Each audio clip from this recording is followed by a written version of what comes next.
Hi, welcome to Strength Reversed. My name is Amy. Thank you so much for being here today.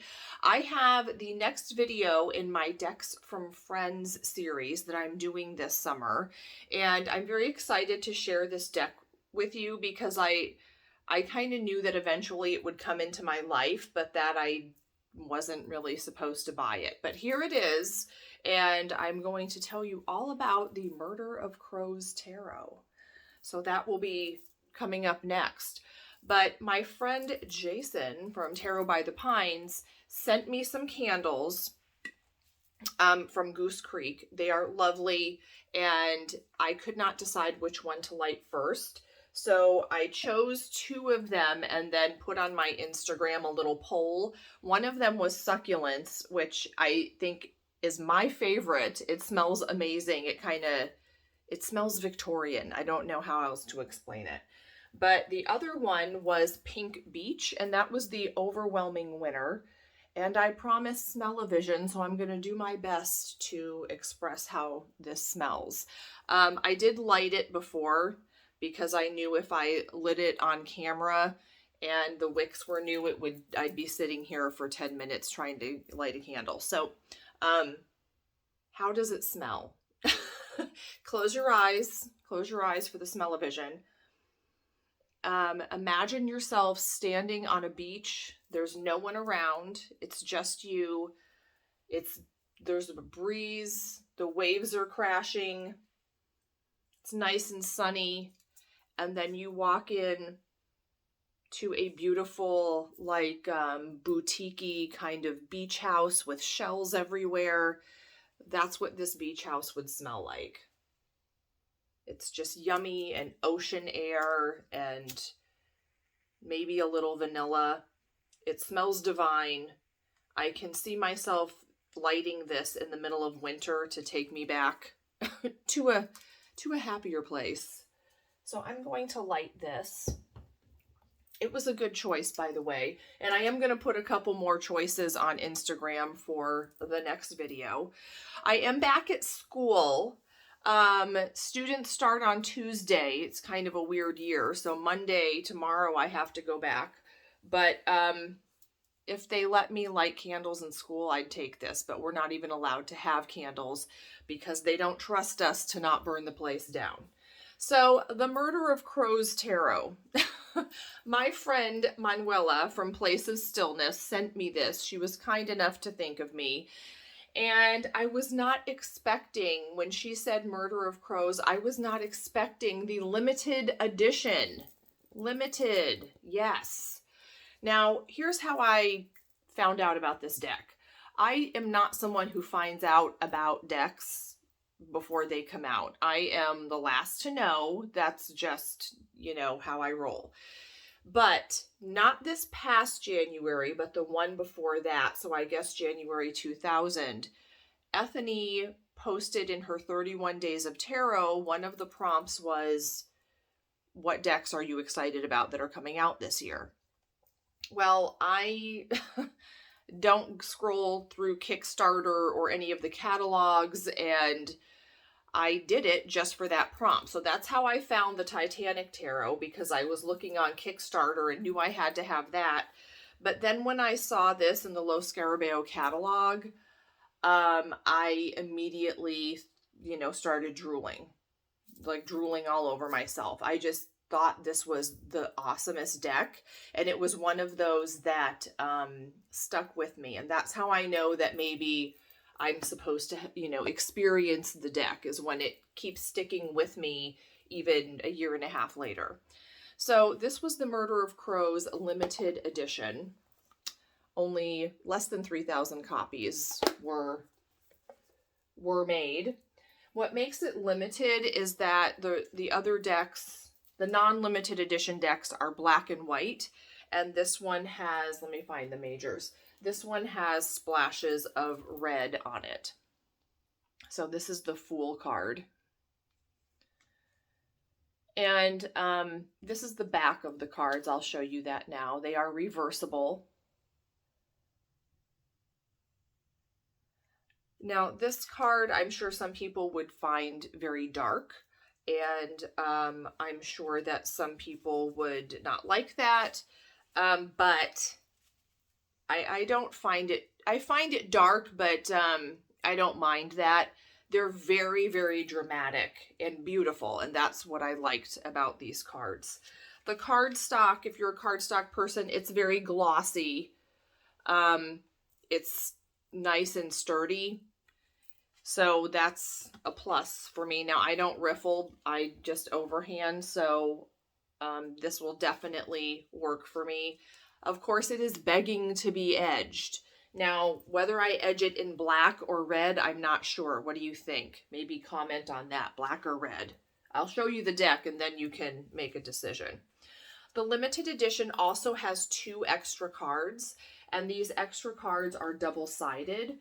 One is called The Crow of Dawn, and then on the back it says The Crow of Dusk. And in the guidebook, it does tell you about these cards, and if you pull the Crow of Dawn, then you are, I'm gonna put on the reading glasses because this is the first year, like, I need them all the time. The Crow of Dawn, turning this card to show the Crow of Dawn means you are giving attention to causes and beginnings. And then turning the Crow of Dusk means you are giving attention to consequences and results. So it's more of a beginning of a situation, end of a situation. And then we have the Crow Mother, which is gorgeous, and the Crow Father. So the Crow Mother means that you are giving attention to the psychological aspects of a situation, and the Crow Father means you are giving attention to the outward and physical aspects of a situation. So I thought those were interesting additions, and it does go into more detail about those 2 cards in the guidebook. It's a nice, thick guidebook. There is the Tale of the Crow, which is a very interesting approach to telling a story with the cards. And the author actually suggests having a querent tell the story that they see in the cards and then getting a reading started that way. So I thought that was an innovative way to start a reading. It also has an explanation of the suits, the court cards, and the wisdom of crows. Basically, it goes into crow lore and what crows symbolize. Now, the suits here, it says Pentacles depicts the realm of greed, Cups depicts the realm of dreams, Wands depict the realm of growth, and Swords depict the realm of riddles. And so I'm really looking forward to going through this deck. I haven't gone through the whole thing because I wanted to be surprised just like you. Now, when Manuela sent me this deck, she was like, I got it. I kind of knew it wasn't for me, but I know you wanted it. And so she was kind enough to send it to me. And it was the limited edition, which I wasn't expecting. So I was like, ding, ding, because that's, I think the one I really liked was the splotches of red. But also it was completely still shrink wrapped inside. The cards inside were still shrink wrapped. So I was like, wow, blown away. So I think I'll show you the majors on this way, and then I'll turn the camera and do a walkthrough of the minors that way. So here's the Fool, which I showed you. It's kind of like almost death, a hooded figure. Magician.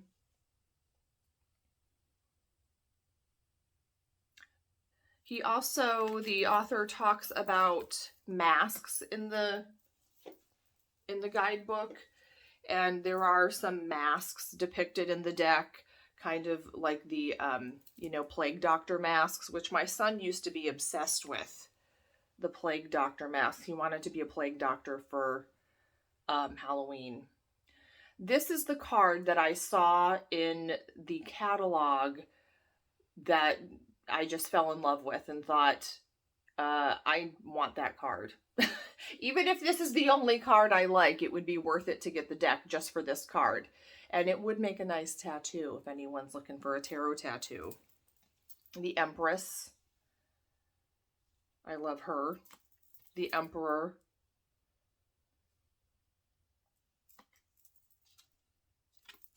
Hierophant.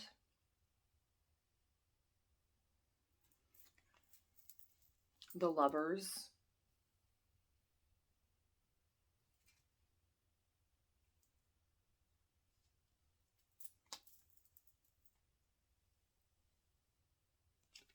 The Chariot.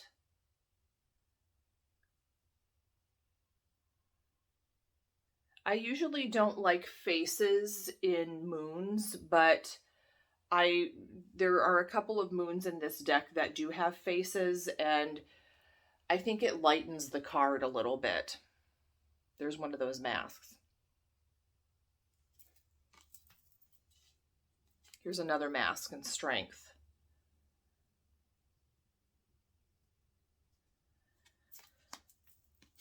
The Hermit.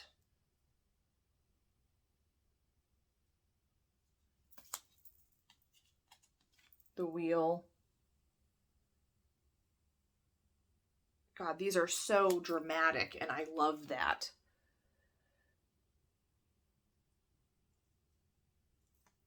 Now, the author, Corrado Roy, or Hua, or I'm sorry in advance for butchering your name, but he does talk about the shadow work aspect of journeying to the realm of the inner shadow is what he says about these cards. But I don't think any deck has to be used for shadow work. I'm not someone who picks my decks according to the question or according to the purpose of the reading. I just pick the deck by whichever deck is calling to me that day. And I don't think that shadow work has to be something that is dark.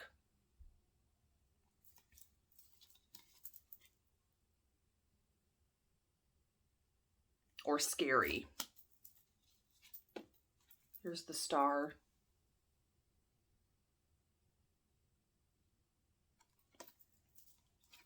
Here's the Moon. So in this one, I don't mind the face in the moon. I think it does give it a lighter feel. Here's the Sun. Not a very sunny sun. So we have a lot of suns in the background, but that to me looks like the moon again. And I haven't read the guidebook pertaining to each of the cards. Judgment. I do like that there are no borders, and I like that there are no titles. It's just the Roman numerals, and here's the World.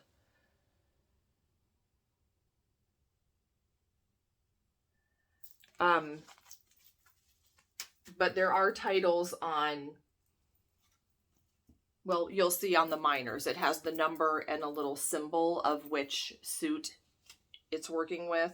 And here's the back again. So red or black? What do you think for the edges? I think maybe red. Maybe black. I don't know. I could see both looking absolutely dramatic and fabulous. These are just the kinds of cards I could stare at for hours and find something new every time I look at the card. I haven't tried to read with it yet, but I will definitely give a reading a go and see if it's scary to work with, or different decks communicate in different ways. Sometimes the prettiest, softest decks are kind of in your face. And the ones that seem scary really are gentle. So I'm not sure how this one reads yet, but I'm looking forward to doing a reading. and I'm smelling the candle. It's a nice way to lighten up a little scary dark deck. So if you don't like dark decks, I'm not sure if you like this one, but I don't have a problem with them, so I'm loving it. Let me flip the camera and show you the minors, and we'll go through each of the suits. Please hold. Now, I know Nevermore is about ravens, but it's the closest thing I had, and I thought it went. So we'll start with the Suit of Cups, and here's what the guidebook says about cups. Cups depict the realm of dreams ruled by the element of water. Here the heart may break and can be healed so that it can be refilled and become stronger than before. Here many companions want to join you on your journey. Cups ask you to be aware of the emotional implications of the reading. When you find yourself in the realm of dreams, ask, what are the characters depicted in this card feeling? What am I feeling? And you see that it has 2 and then a cup on each card.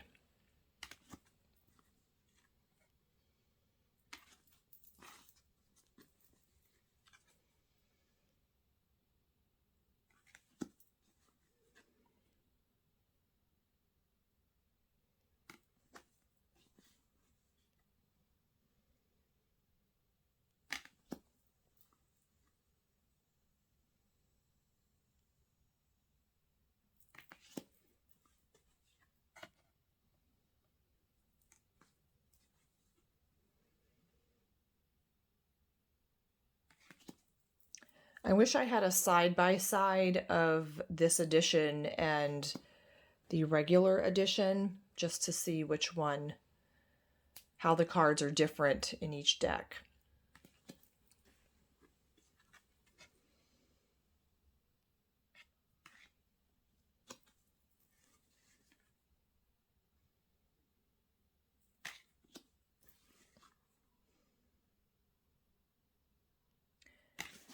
Okay, well, they don't look very nice, some of them. Pentacles depict the realm of greed ruled by the element of earth. Many resources lie within and beneath the rich soil of this place. They wait to be found and shaped to benefit you in your tasks. Pentacles ask you to take stock of your assets and what you are trying to manifest. When you find yourself in the realm of greed, ask, what are the characters depicted in this card creating? What do I wish to create?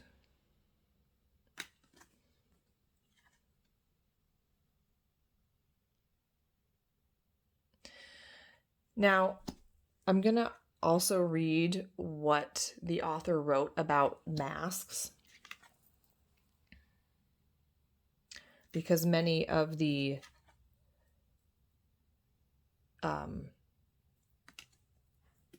people that are depicted here do wear masks. And I thought it was kind of fascinating what was written about that.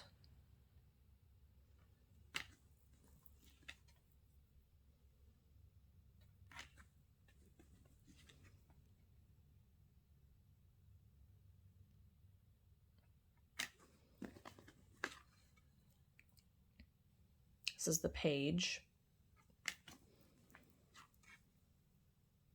Knight.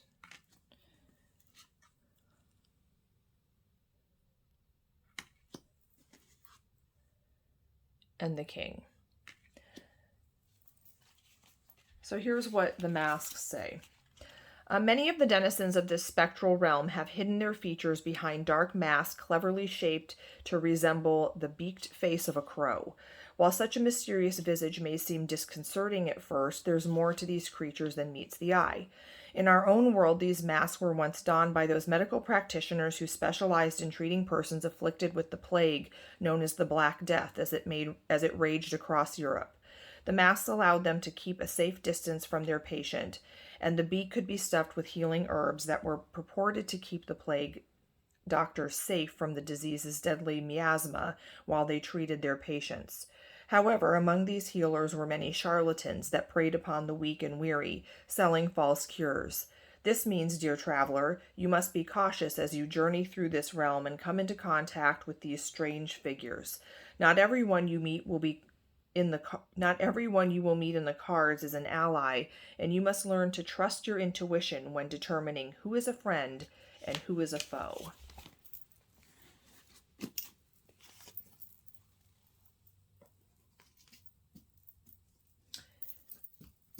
Okay, here is Wands. Wands depict the realm of growth, ruled by the element of fire.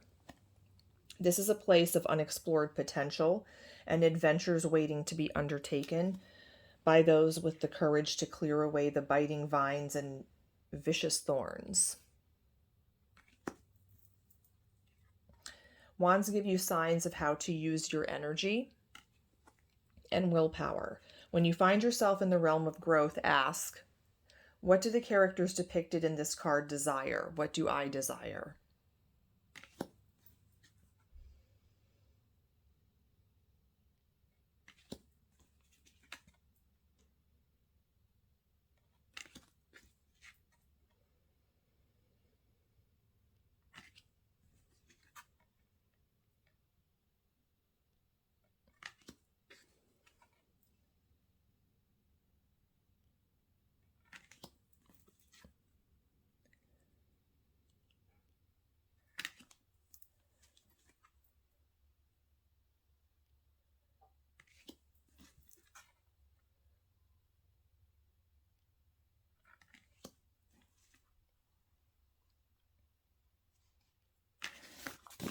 And then finally the swords,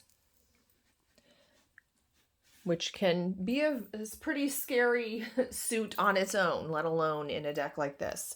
Swords depict the realm of riddles, ruled by the element of air. This is an intellectually confusing and deadly place, but those with a swift mind and keen perception will quickly escape the mental traps and bring the treasures they need. Swords ask you to make good use of your mental powers. Oh, I love that card. And carefully consider your choices. When you find yourself in the realm of riddles, ask, what do the characters depicted in this card believe they know? What do I believe that I know?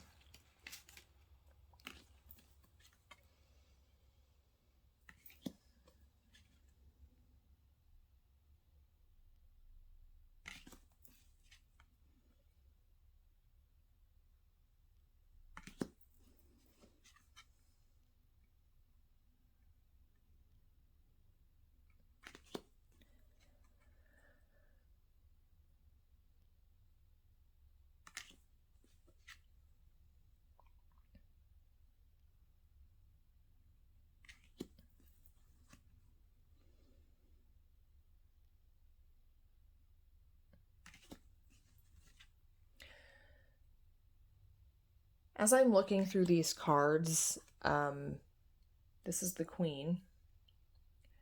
They're very mythological. Lots of stories pop into my mind. So that is the Murder of Crows limited edition. The guidebook really goes into a little bit of detail explaining the symbolism of crows and the legend of the crow and things like that. So I am so looking forward to these. Thank you, Manuela, for sending me these cards. I've wanted them for a long time, and they do not disappoint. To me, these just inspire lots of thought and imagination, and that is really what I like in artwork, in a tarot deck. So let me know what you think about the Murder of Crows Tarot. Do you have it? Is there a video somewhere that shows the two editions side by side?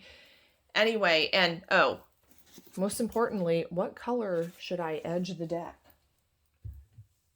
That's super important. And thank you, Jason. This Smell-O-Vision is brought to you by Pink Beach. Okay, I will see you guys next time. Thank you.